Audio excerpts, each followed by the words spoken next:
Pemberitahuan nomor rahasia atau secret number dan juga buzzer telah dibatalkan karena Halo kawan-kawan, I'm Yuso Kim. Selamat datang di channel YouTube aku. Nah, yang lagi nonton, gimana kabarnya hari ini? Apakah dalam kondisi yang baik-baik saja? Aku harapkan seperti itu ya. Untuk hari ini aku sudah ngerangkum tentang topik-topik yang lagi ramai banget diperbincangkan. Dan kalau kalian nggak ngikutin topik-topik ini, sangat sayang banget sih. Karena kalian kelihatan kudet banget. So, buat kalian yang nggak mau jadi orang yang kudet nih, langsung aja subscribe channel ini ya. Karena setiap berita yang viral dan juga lagi panas bakalan kita bahas. Dan langsung saja kita mulai dari topik yang pertama, yaitu dari secret number yang batal tampil di konser Chakan. Nah kawan-kawan, seperti yang sudah kalian lihat di Twitter kemarin, ada postingan yang menyertakan sebuah poster kayak gini. Oke, jadi poster ini itu merupakan poster Chakan konser. Dan di dalam listnya itu terdapat beberapa nama artis yang akan tampil di dalam konser tersebut. Di sini kan tulisannya bahasa Korea ya, dan mungkin kalian juga nggak bisa baca bahasa Koreanya. Yaudah, aku akan bacakan saja siapa line up yang akan tampil.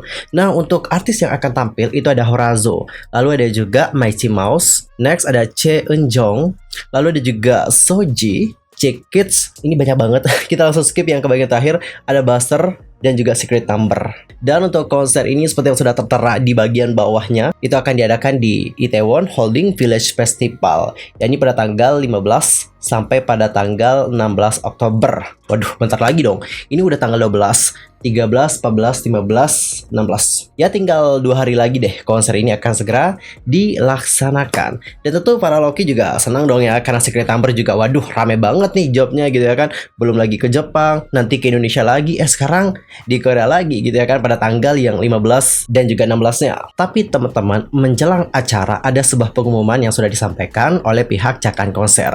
Ya udah, aku akan langsung aja bacain sama kalian, dan aku yakin banyak dari para Loki yang nggak tahu tentang hal ini ya.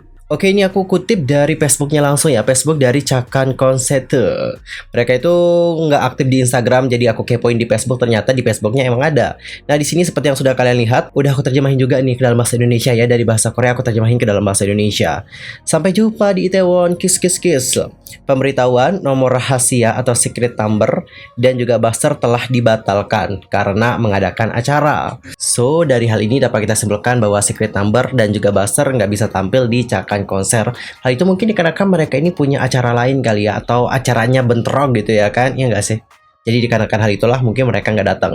And guys, how about your opinion about this one? Nanti langsung aja sampaikan di kolom komentar. Tapi jujur sih, kalau kita lihat bagaimana schedule dari secret number itu kan lumayan juga ya, lumayan padat juga ya. Karena setelah mereka tampil di KCON Arab, mereka juga nanti akan tampil di Jepang, di Indonesia lagi. Ya, aku mau ngingetin sama kalian, jangan lupa untuk para Loki prepare dari sekarang, oke? Karena seperti yang aku tahu dan juga aku sudah cek kemarin, secret number ini berkesempatan loh teman-teman untuk tampil di Mama. Nah, tuh kan ada yang namanya program Road to Mama ya, atau jalan menuju Mama. Dan untuk menuju jalan ke Mama itu juga sama dengan KCON, nanti akan ada yang namanya voting. Jadi secret number ini akan bersaing dengan grup-grup lainnya, dan para Loki itu akan memberikan voting lagi. Jadi buat kalian yang pengen nih ngelihat secret number tampil di Mama ya kan, jangan lupa untuk siapin diri kalian, prepare mulai dari sekarang, dan juga voting sebanyak-banyaknya. Keep fighting. Next teman-teman, kita akan masuk ke berita yang kedua. Ini tuh lagi panas banget.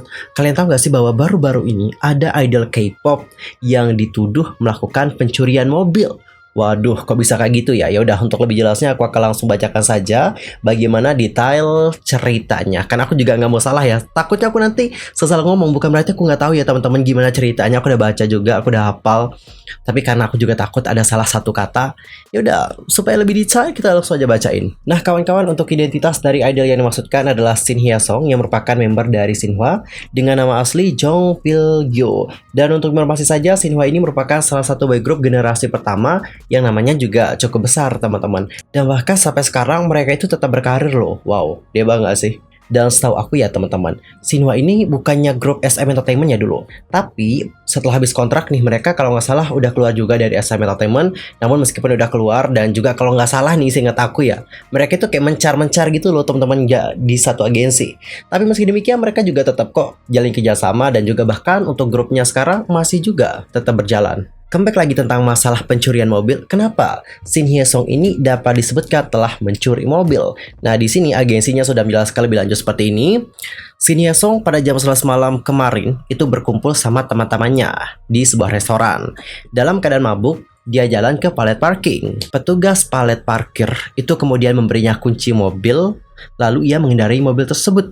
Dalam perjalanan pulang, ia tertidur di dalam mobil, lalu kemudian ditangkap oleh polisi yang mendapatkan laporan.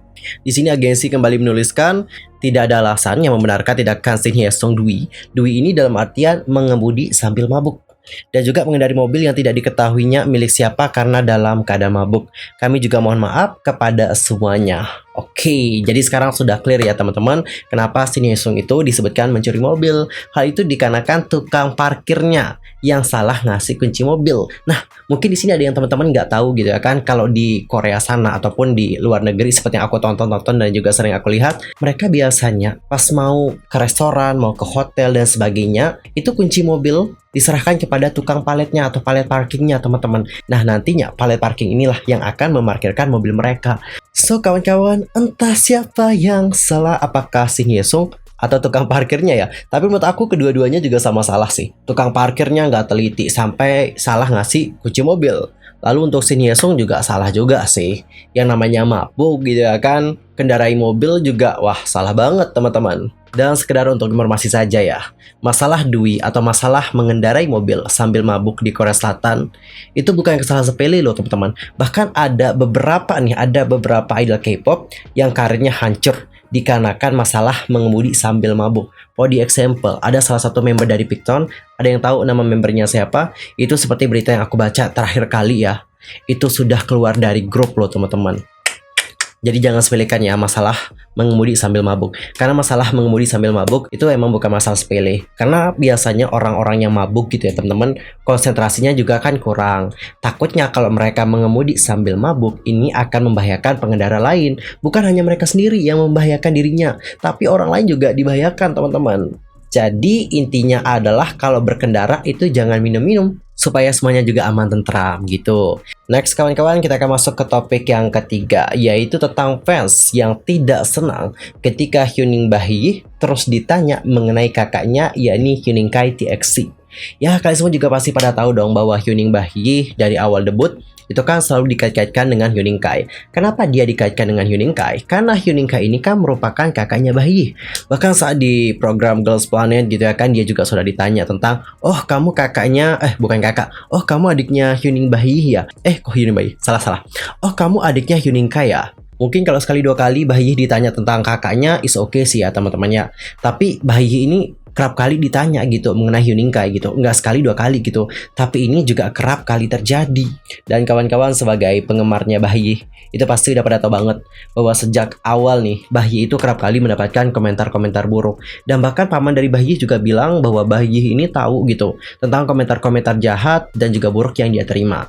Dan dikarenakan banyaknya komentar buruk yang dia terima gitu ya kan sejak awal nih teman-teman, agensinya juga bahkan bilang akan mengambil tindakan yang tegas. Tapi meskipun agensi sudah bilang akan ngambil tindakan yang tegas, para haters tetap aja tuh nggak jerah-jerah. Dan salah satu alasan kenapa Bahi itu mendapatkan komentar yang buruk adalah dikarenakan banyak yang berkomentar ya pas era-era debut nih, bahwa Bahi itu bisa debut dikarenakan sang kakak. Seperti yang aku lihat ya komentarnya kayak gini, aduh Bahi ini padahal biasa aja gitu, dia juga menang cuman modal pamor kakaknya doang. Intinya gitu deh teman-teman. Jadi kawan-kawan, mengingat hal-hal tadi tidak mengherankan jika fans K-pop atau fans Bahi kurang suka ketika ada media atau ada pihak acara yang kerap kali menanyakan tentang Hyuning Kai kepada Bahi. For the example, seperti apa yang baru-baru ini terjadi di TMA, kalau nggak salah pas di red carpet deh, itu kan Bahi juga ditanya tentang Hyuning Kai ya. Jadi setelah melihat wawancara grup di karpet merah kemarin, banyak penggemar yang merasa bahwa kenapa sih gitu nggak ditanyakan dulu tentang grupnya kayak apa kayak gitu. Kenapa sih pas awal-awalnya itu ditanyakan tentang apakah kalian saling dukung atau tentang hubungan adik kakak. Inilah yang membuat banyak penggemar yang menyuarakan agar pihak acara dan juga media itu lebih fokus kepada individu Bahi sebagai seorang idol dan juga sebagai member dari K-pop kayak gitu teman-teman, supaya banyak orang yang juga melihat bahwa Bahi ini adalah idol yang multi talent, mulai dari visualnya, bakatnya, dan juga kepribadiannya, bukan hanya tentang sang kakak. And guys, gimana nih pendapat kalian mengenai hal yang satu ini? Nanti langsung aja sampaikan di kolom komentar. Bener banget sih, media mungkin mau menggunakan hal ini sebagai clickbait kali ya, atau bagaimana gitu ya kan. Tapi balik lagi nih, impact yang akan didapatkan Bahyih ke depannya juga makin besar gitu teman-teman. Nah ini bisa dijadikan ladang oleh para hatersnya Bahyih gitu ya kan, untuk memberikan hujatan kepada Bahyih. Nanti kolom komentarnya bilang ala Bahyih ini cuman modal kakaknya doang. Kayak gitu teman-teman komentar-komentar mereka. Intinya banyak sih komentar-komentar buruk mengenai Bahyih gitu ya kan. Dan banyak banget nih dari para haters yang tutup mata gitu ya kan, melihat bagaimana potensi dari Bahyih. Padahal ya bukan gimana-gimana ya, bukan aku munafik atau bagaimana. Bahyih ini kalau aku lihat punya potensi loh teman-teman. Bahkan dia lo udah ada teman-teman. Tinggal diasah lagi nih supaya menjadi lebih perfect dari yang sebelumnya. Kemarin aja di Girls Planet kalau kalian lihat, dia itu menjadi salah satu kontestan yang stabil banget tuh teman-teman penampilannya. Cukup disayangkan ketika para haters tidak melihat tentang fakta yang satu ini. Well teman-teman, topik mengenai Bahyih tadi menutup perjumpaan kita untuk hari ini. I'm Sulky Mamet dan aku juga mohon maaf nih jika ada kesalahan ya, baik dalam ucapan, sikap, tindakan, dan sebagainya. I'm so sorry banget. Dan mungkin ada salah informasi, jangan sungkan-sungkan untuk koreksi aku dengan cara komen di bawah. See you next time, goodbye.